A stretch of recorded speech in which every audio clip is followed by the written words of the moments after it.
ಎಲ್ಲರಿಗೂ ಶರಣು. ಮೈಸೂರು ದಸರಾ ಎಷ್ಟೊಂದು ಸುಂದರ. ನಿಜವಾಗ್ಲೂನುವೆ ಸುಂದರನೇ ಅದು. ಆದ್ರೆ ಇದ್ರೊಳಗಡೆ ಇರುವಂತ ಕುತಂತ್ರ ಸಂಸ್ಕೃತದವರ ಆಚರಣೆಗಳಿದೆಯಲ್ಲ, ಅವರ ಕಪಿಮುಷ್ಟಿ, ಅವರ ಹಿಡಿತ ಇದೆಯಲ್ಲ, ಇದನ್ನ ತೆಗೆದ್ರೆ ಇದು ನಿಜವಾಗ್ಲೂನುವೆ ಸುಂದರವಾಗಿರ್ತದೆ.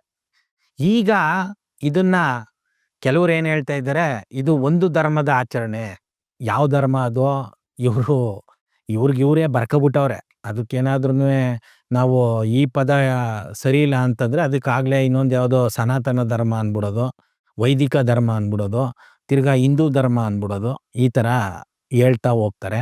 ಆದ್ರೆ ಇದು ಬ್ರಾಹ್ಮಣರ ಕಪಿಮುಷ್ಟಿಲಿ ನಡೆಯುವಂತ ಹಬ್ಬ, ಆಚರಣೆ. ಆದ್ರೆ ಇದನ್ನ ಸರ್ಕಾರ ಆಚರಿಸೋದಕ್ಕೆ ಶುರು ಮಾಡ್ತಲ್ಲ, ಅಂದ್ರೆ ಪ್ರಜಾಪ್ರಭುತ್ವ ಬಂದ್ಮೇಲೆ ಏನು 1947ರಲ್ಲಿ ಬ್ರಿಟಿಷರನ್ನ ಓಡ್ಸಾದ್ಮೇಲೆ ಪ್ರಜಾಪ್ರಭುತ್ವ ಬಂತು. ಆಮೇಲೆ ರಾಜರು ಇದನ್ನ ಆಚರಿಸ್ತಿದ್ದವರು, ಇಲ್ಲ ನಾನು ಈಗ ಸಾಮಾನ್ಯ ಆದ್ಮೇಲೆ ನಾನ್ಯಾಕೆ ಆಚರಿಸ್ಬೇಕು ಇದನ್ನ ಅಂತ ಸ್ಟಾಪ್ ಮಾಡಿ ಅವ್ರೇನೋ ಖಾಸಗಿ ದಸರಾ ಅಂತ ಈಗ್ಲೂನುವೆ ನಡೆಸ್ತಾರೆ. ಇದು ಎಲ್ಲ ವ್ಯಾಪಾರಿಗಳಿಗೆ, ಅಂದ್ರೆ ಇದ್ರ ಮೇಲೆ ಡಿಪೆಂಡ್ ಆಗಿದ್ರಲ್ಲ, ಇದೊಂದು 10 ದಿನ ನಡೆಯುತ್ತೆ. 10 ದಿನ ಅನ್ನೋದ್ಕಿಂತ ಮೈಸೂರಲ್ಲಿ ನಿಜವಾಗ್ಲೂನುವೆ ವ್ಯಾಪಾರ ನಡೆಯೋದೇ 3 ತಿಂಗಳು. ಈ ಸಲ ಏನೋ ಸೆಪ್ಟೆಂಬರ್ ಮಿಡ್ಡಲ್ಲೇನೆ ಬಂದ್ಬಿಟ್ಟಿದೆ. ಯೂಶಲಿ ಅಕ್ಟೋಬರು, ನವಂಬರು, ಡಿಸೆಂಬರ್ ಈ ತಿಂಗಳು 3 ತಿಂಗಳಲ್ಲಿ ವ್ಯಾಪಾರ ನಡೆಯುತ್ತೆ. ಇದಕ್ಕೆ ಮುಖ್ಯವಾದ ಕಾರಣ ಈ ದಸರಾ ಆಚರಣೆನೆ.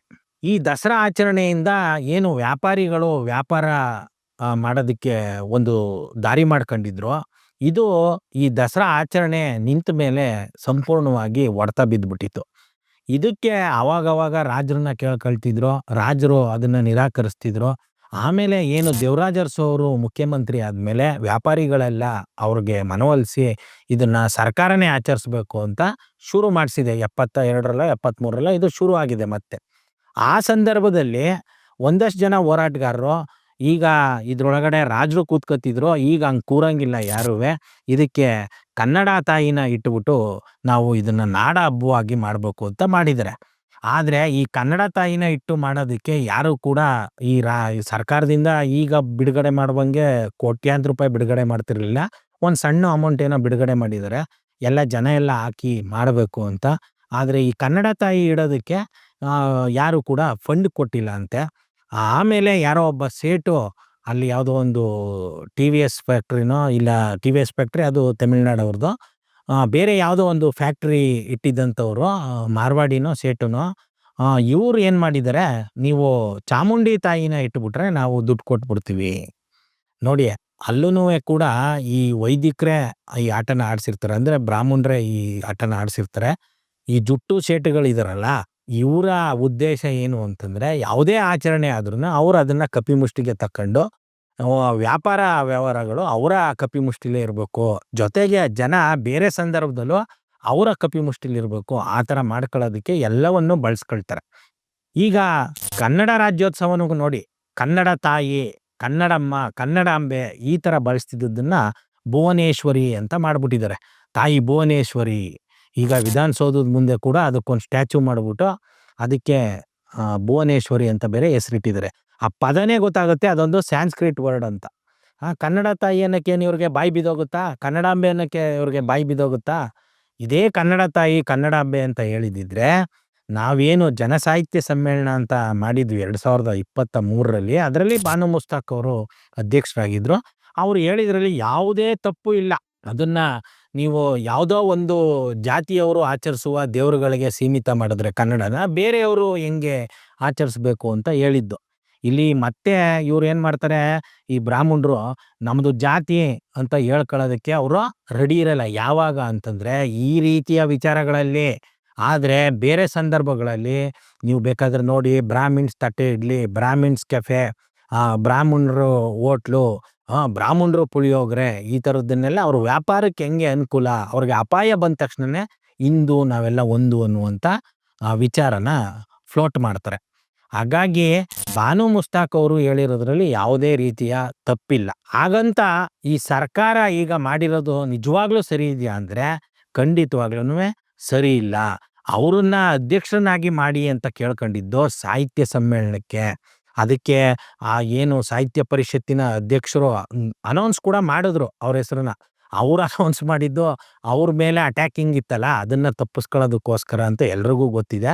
ಈಗ ಸರ್ಕಾರ ಮೋಸ್ಟ್‌ಲಿ ನಿಮ್ಮನ್ನ ದಸರಾದಲ್ಲೇ ಅದೇ ಮಾಡಿದೀವಿ ಉದ್ಘಾಟನೆಗೆ, ಹಾಗಾಗಿ ಸಾಹಿತ್ಯ ಸಮ್ಮೇಳನಕ್ಕೆ ಬೇಡ ಅಂತ ಈ ಸರ್ಕಾರದವರು ಈ ಸಾಹಿತ್ಯ ಪರಿಷತ್ ಅಧ್ಯಕ್ಷರಿಗೆ ಟಾಂಗ್ ಕೊಡೋದಕ್ಕೆ ಆ ನಡೆ ಇಡ್ಬೋದು. ಆದ್ರೆ ಇದಕ್ಕೆ ಅಧ್ಯಕ್ಷರು ಏನು ಉದ್ಘಾಟನೆಗೆ ಮಾಡಿದ್ದಾರೆ, ಇವರು ಉದ್ಘಾಟನೆ ಮಾಡಿದ ತಕ್ಷಣ ಇದು ಸೆಕ್ಯುಲರ್ ಆಗ್ಬಿಡುತ್ತಾ? ಇವರು ಉದ್ಘಾಟನೆ ಮಾಡಿದ ತಕ್ಷಣ ಇದು ನಾಡ ಹಬ್ಬ ಆಗ್ಬಿಡುತ್ತಾ ಅಂದ್ರೆ ಖಂಡಿತವಾಗ್ಲೂ ಇಲ್ಲ. ಯಾಕೆಂತಂದ್ರೆ ಈ ಆಚರಣೆ ಸಂಪೂರ್ಣವಾಗಿ ನಡೀತಕ್ಕಂಥದ್ದು ಏನು ಕುತಂತ್ರ ಸಂಸ್ಕೃತದವರ ಆಲೋಚನೆ ಇದೆ. ಇಂಥ ದಿನನೇ ಮಾಡಬೇಕು, ಇಂಥ ಗಳಿಗೆಲೇ ಮಾಡಬೇಕು, ಇಂಥ ಅಮಾವಾಸ್ಯೆ, ಹುಣ್ಣಿಮೆ ಇಷ್ಟೇ ದಿನ ಮಾಡಬೇಕು. ಅದೇನೋ ಈ ಸಲ ಪ್ರತಿ ಸಲ 9 ದಿನ ನಡೀತಿತ್ತಂತೆ, ಈ ಸಲ 11 ದಿನ ನಡೀತಾ ಇದೆಯಂತೆ. ಅದಕ್ಕೇನೋ ಇವರೇನೋ ಒಂದು ಕ್ಯಾಲ್ಕುಲೇಟರ್, ಅದು ಯಾವ ಕ್ಯಾಲ್ಕುಲೇಟರಲ್ಲಿ, ಇಂಜಿನಿಯರಿಂಗ್ ಕ್ಯಾಲ್ಕುಲೇಟರಲ್ಲಿ ಮಾಡ್ತಾರೋ ಇವರು, ಇಲ್ಲ ಜನರಲ್ ಕ್ಯಾಲ್ಕುಲೇಟರಲ್ಲಿ ಮಾಡ್ತಾರೋ ಗೊತ್ತಿಲ್ಲ. ಏನೇನೋ ಒಂದು ಕವಡೆ ಬಿಟ್ಬಿಟ್ಟು ಒಂದು ಶಾಸ್ತ್ರ ಹೇಳ್ಬಿಡ್ತಾರೆ. ಸರ್ಕಾರದವರು ಅದಕ್ಕೆ ಸೊಪ್ಪು ಹಾಕ್ತಾರೆ. ಇಲ್ಲ ಅಂದ್ರೆ ವ್ಯಾಪಾರದವರು ಬಿಡಲ್ಲಲ್ಲ. ಇದನ್ನ ಸಾಕಷ್ಟು ಜನ ಈ ಆಚರಣೆನ ನಿಲ್ಲಿಸ್ಬಿಡ್ಬೇಕು, ಇದು ರಾಜರ ದಬ್ಬಾಳಿಕೆಯ ಸಂಕೇತ, ಈ ಥರದ್ದನ್ನೆಲ್ಲ ಹೇಳ್ತಾರೆ. ಆದ್ರೆ ನಾನು ಕೂಡ ಈ ಆಚರಣೆಯಲ್ಲಿ ಭಾಗವಹಿಸಿದ್ದೀನಿ. ಆ 9 ದಿನ ಮೈಸೂರು ನಿಜವಾಗ್ಲೂನುವೆ ಅದ್ಭುತವಾಗಿರ್ತದೆ. ಸಾಕಷ್ಟು ಕಾರ್ಯಕ್ರಮಗಳು, ಸಾಕಷ್ಟು ಕ್ರೀಡಾ ಚಟುವಟಿಕೆಗಳು, ತುಂಬಾ ಕಲರ್‌ಫುಲ್ ಆದಂಥ ದಿನಗಳನ್ನ ನಾವು ನೋಡ್ಬೋದು. ಹಾಗಾಗಿ ಒಂದು ವ್ಯಾಪಾರಿ ದೃಷ್ಟಿಕೋನದಿಂದ ಮತ್ತೆ ಒಂದು ಮನರಂಜನಾತ್ಮಕ ದೃಷ್ಟಿಕೋನದಿಂದ ಇದನ್ನ ಮಾಡೋದು ಒಳ್ಳೇದು. ಆದ್ರೆ ಇದರಲ್ಲಿರುವಂಥ ಮೂಢನಂಬಿಕೆ, ತಾರತಮ್ಯಗಳನ್ನ ಖಂಡಿತವಾಗ್ಲೂ ತೆಗಿಬೇಕು. ಅದು ನೀವು ಕವಿಗೋಷ್ಠಿಗಳಲ್ಲಿ ಗಮನಿಸ್ಬೋದು, ಇನ್ನ ಫುಡ್ ಫೆಸ್ಟಿವಲಲ್ಲಿ ಗಮನಿಸ್ಬೋದು, ಇಲ್ಲ ಯಾವುದೋ ಈ ಯುವ ದಸರಾ ಅಂತೆಲ್ಲ ಮಾಡ್ತಾರಲ್ಲ, ಇಲ್ಲೆಲ್ಲ ಇವರ ಆಚಾರ ವಿಚಾರನ ಗಾಳಿಗೆ ತೂರಿ ಮಾಡ್ತಾ ಇದ್ದಾರೆ ಅಂತ ಅನ್ಸಿದ್ರೂ ಕೂಡ ಒನ್ಸ್ ಅಗೇನ್ ಇದು ನಡೆಯುವಂಥ ದಿನ ಇರುತ್ತಲ್ಲ, ಇದು ಇವರೇ ಗುರ್ತಾಕೊಟ್ಟಿರ್ತಾರೆ. ಮತ್ತೆ ಇವರೇನೋ ಉದ್ಘಾಟಕರು ಭಾಷಣ ಮಾಡ್ಬಿಡ್ಬೋದು, ಇಲ್ಲ ಒಂದು ಬಾವುಟ ಬೀಸ್ಬಿಡ್ಬೋದು. ಆದರೆ ಪೂಜೆ ಮಾಡುವಂಥದ್ದು, ಅದ್ಯಾವುದೋ ಒಂದು ಗೊಂಬೆನ ಇಡುವಂಥದ್ದು, ಇದೆಲ್ಲವೂ ಕೂಡ ಒನ್ಸ್ ಅಗೇನ್ ಈ ಜನವಾರದವರದ ಹಣತಿ ಮೇಲೇನೆ ನಡೆಯುತ್ತೆ. ನಿಜವಾಗ್ಲೂ ಇದು ನಾಡ ಹಬ್ಬ ಆಗಬೇಕು ಅಂತಂದ್ರೆ ನೀವು ದಸರಾ ಹೆಸರಲ್ಲೇನೆ ನಡೆಸಿ, ಆದರೆ ನಿರ್ದಿಷ್ಟವಾಗಿ ಇವ್ರು ಏನು ಹಾಕಿದರೆ ಆ ದಿನ ನಡೆಸಬಾರ್ದು. ಯಾವ ದಿನಗಳು ಅನುಕೂಲ, ಮಳೆ ಇಲ್ದೇ ಇರೋ ದಿನ ಸಾಕಷ್ಟು ದಸರಾಗಳಲ್ಲಿ ನಾನು ನೋಡಿದ್ದೀನಿ, ಮಳೆ ಬಂದ್ಬಿಡುತ್ತೆ, ಎಲ್ಲ ಅಸ್ತವ್ಯಸ್ತ ಆಗ್ಬಿಡುತ್ತೆ. ಮಳೆಗಾಲ ಮುಗಿದಂಥ ಕಾಲಕ್ಕೆ ಇದನ್ನ ಮಾಡೋದು ಸೂಕ್ತ. ಈಗ ಮಂಡ್ಯ ಜಿಲ್ಲೆಯಲ್ಲಿ ಜಲಪಾತೋತ್ಸವ ಅಂತ ಮಾಡ್ತಾರೆ. ಅದು ಒಂದು ಸೂಟಬಲ್ ಡೇಟನ್ನು ನೋಡ್ಬಿಟ್ಟು ಮಾಡ್ತಾರೆ ಹೊರತಾಗಿ, ಅಂದರೆ ಜನರಿಗೆ ಅನುಕೂಲ ಶನಿವಾರ ಭಾನುವಾರನೇ ಮಾಡ್ತಾರೆ. ಆ ರೀತಿ ಮಾಡಬೇಕು ಹೊರತಾಗಿ ಇವರು ಪಚ್ಚಿ ಬಿಟ್ಬಿಟ್ಟು ಕವಡೆ ಬಿಟ್ಬಿಟ್ಟು ಇಂಥ ದಿನ ಹುಣ್ಣಿಮೆ, ಇಂಥ ದಿನ ಅಮಾವಾಸ್ಯೆ, ಇಂಥ ದಿನ ಆ ಹಬ್ಬ ಈ ಹಬ್ಬ ಮಹಿಷಾಸುರ ಈ ಥರ ಸ್ಟೋರಿಗಳನ್ನೆಲ್ಲ ಬಿಟ್ಟು ಚಾಮುಂಡಿ ದೇವತೆ ಈ ಥರದ್ದೆಲ್ಲ, ಅದು ಮಹಾಬಲ ಬೆಟ್ಟ, ಅದನ್ನು ಚಾಮುಂಡಿ ಬೆಟ್ಟ ಮಾಡಿದ್ದು ಅದು ಬೇರೆ ಬೇರೆ ಕತೆ ಇದೆ. ಇದ್ರ ಜೊತೆಗೆ ಅದು ಮೊದಲಿಂದನೂ ಏನು ಮಹಿಷ ದಸರಾ ಈ ಥರದ್ದನ್ನು ಬೇರೆ ನಡೀತಾ ಇರ್ತದೆ. ಇದಕ್ಕೆ ಕೌಂಟ್ರ್ ಕೊಡೋದಕ್ಕೆ ಅವರು ಮಹಿಷ ದಸರಾ ಆಚರಿಸುವಂಥದ್ದು, ಅದಕ್ಕೆ ತಡೆ ಒಡ್ಡುವಂಥದ್ದು, ಈ ಥರದ್ದು ಇದ್ರ ಸುತ್ತ ಸಾಕಷ್ಟು ಗೊಂದಲಗಳು ನಡೀತಾ ಹೋಗ್ತದೆ. ಆದರೆ ಈ ಆಚರಣೆ ಯಾವ ಕಾರಣಕ್ಕೂ ನಿಲ್ಲಬಾರ್ದು. ಹಂಗಂದ್ಬಿಟ್ಟು ಈಗ ನಡೀತಾ ಇರೋಂಗೆ ನಡಿಬೇಕಾದ್ರೆ ಖಂಡಿತವಾಗ್ಲೂ ನಡಿಬಾರ್ದು. ಇದು ಒಂದು ಮಟ್ಟಕ್ಕೆ ಏನು ಬಾನು ಮುಸ್ತಕ್ ಅವರು ಉದ್ಘಾಟನೆ ಮಾಡುವಂಥದ್ದು ಒಂದು ಮಟ್ಟಕ್ಕೆ ಅದು ಸರಿ ಅಂತಾನೆ ಅನ್ಬೋದು. ಯಾಕಂತಂದ್ರೆ ಇಲ್ಲಿ ಟ್ಯಾಕ್ಸ್ ಕಟ್ಟೋ ದುಡ್ಡಿಂದನೇ ಎಲ್ಲರೂ ಟ್ಯಾಕ್ಸ್ ಕಟ್ತಾರೆ, ಎಲ್ಲಾರ ದುಡ್ಡಿಂದನೇ ಈ ಆಚರಣೆಗಳು ನಡೀತವೆ. ಮತ್ತೆ ಸರ್ಕಾರ ಫಂಡ್ ಮಾಡೋದ್ರಿಂದ ಅದು ಇಂಥದೇ ಜಾತಿ ಇಂಥದೇ ಧರ್ಮದವ್ರಿಗೆ ಸೀಮಿತ ಅಂತ ಯಾವ ಕಾರಣಕ್ಕೂ ಅದು ಆಗೋದಿಲ್ಲ. ಆದರೆ ಈ ಎಲ್ಲ ದೃಷ್ಟಿಕೋನದಿಂದ ಈ ಸರ್ಕಾರ ಅವರನ್ನ ಅನೌನ್ಸ್ ಮಾಡಿಲ್ಲ. ಒನ್ಸ್ ಅಗೇನ್ ವೋಟ್ ಬ್ಯಾಂಕಿನ ರಾಜಕಾರಣ, ಇಲ್ಲ ಅಂತಂದ್ರೆ ದಿಕ್ ತಪ್ಪಿಸುವಂಥ ರಾಜಕಾರಣಕ್ಕೆ ಇವರು ಎಡೆ ಮಾಡಿಕೊಟ್ಟಿದ್ದಾರೆ. ನಿಜವಾಗ್ಲೂ ಇವ್ರೇನಾದ್ರೂ ಸೆಕ್ಯುಲರ್ ಮಾಡಬೇಕಿತ್ತು, ಇಲ್ಲ ರ್ಯಾಷನಲಿಸಮ್ ಮಾಡಬೇಕು ಅಂತಂದರೆ ಇವರು ಏನು ಇದು ಪದ್ಧತಿ ನಡೀತದೆ, ಇಂಥ ಡೇಟಲ್ಲಿ ನಡಿಬೇಕು, ಇಂಥ ಟೈಮಲ್ಲಿ ನಡಿಬೇಕು ಅಂತ ಇದನ್ನು ಕೈ ಬಿಡಬೇಕು. ಮತ್ತು ಈ ಪೂಜೆ ಪುನಸ್ಕಾರ ಅಲ್ಲ ರೀ, ಆ ಪೂಜೆ ಮಾಡೋದಕ್ಕೆ ಏನಕ್ಕೆ ಈ ಮೀಡಿಯೇಟರ್ಗಳು ಬೇಕು?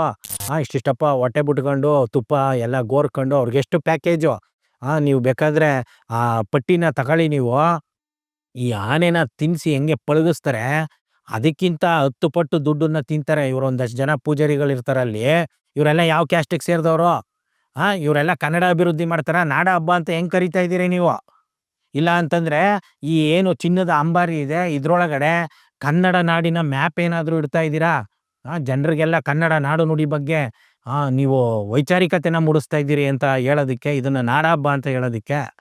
ನೀವು ಇಡ್ತಾ ಇರುವಂಥದ್ದು ಒಂದು ಕಪೋಲ ಕಲ್ಪಿತ ಒಂದು ಗೊಂಬೆನ ಇಟ್ಟು ಅದ್ರ ಸುತ್ತ ಎಣೆದಿರುವ ಕಥೆನ ಒನ್ಸ್ ಅಗೇನ್ ರಿನ್ಯೂ ಮಾಡ್ತಾ ಇದ್ದೀರಾ.